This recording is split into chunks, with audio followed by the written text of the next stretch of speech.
मी असं पत्र दिलेलं आहे की माझ्या वतीनं पण आणि पक्षांनी पण पक्षप्रमुखांनी स्वतः दिलगिरी व्यक्त केलेली आहे।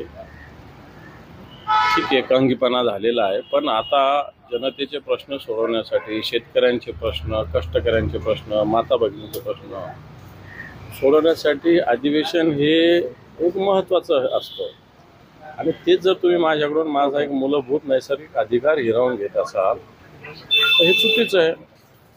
दिलगिरी मी सभागृहाच्या प्रथा, परंपरा, संस्कृती, डेकोरम ज्याला जर माझ्याकडून झाला असेल तर मी सभागृहाची दिलगिरी व्यक्त करण्याची माझी तयारी आहे।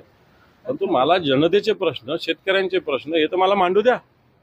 या माझ्या नैसर्गिक अधिकारावर विरोधी पक्ष नेता आहे ना, शेवटी विरोधी पक्ष नेत्याला एक वेगळं संवैधानिक दर्जा आहे, त्याच्या शब्दाला एक वेगळं महत्त्व आहे आणि म्हणून सरकार दरबारी विरोधी पक्ष नेत्याच्या भूमिका म्हणजे जनतेचा आवाज असतो। तो जर जनतेचा आवाजच तुम्ही दाबणार असाल तर मला असं वाटतं हे चुकीचं आहे। म्हणून जनतेचा आवाज व्यक्त करण्यासाठी सभागृहाची दिलगिरी व्यक्त करण्याची माझी तयारी आहे। तुम्हाला सांगण्यात आलं की 3 वाजता आम्ही निर्णय देऊ, तुम्हाला वाटतं की निर्णय मागे घेतला जाईल निलंबनाचा? मला काही माहिती नाही याच्यातलं, कारण मी जनता दरबार ठेवला होता सकाळपासून। आता तो जनता दरबार संपलेला आहे।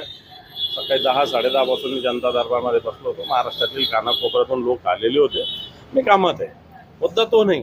मुद्दा मी सभागृहात आहे नाही हा नाही आहे, परंतु ज्या पद्धतीनं निलंबन झालं हे आक्षेपार्ह आहे, याच्याविषयी माझं ऑब्जेक्शन आहे आणि म्हणून याच्याविषयी माझी नैसर्गिक न्याय आपण दिला पाहिजे ही भूमिका मी सभापतींकडे पत्राद्वारे मांडली। आपल्या निवासस्थानाबाहेर पोलीस बंदोबस्त आहे सकाळपासून, आपल्या समर्थकांनी आंदोलनं देखील केलेली आहेत। हे आंदोलन बऱ्याच ठिकाणी झाले, मी आता व्हॉट्सअपवर बघितलेले बऱ्याच ठिकाणी झालेले।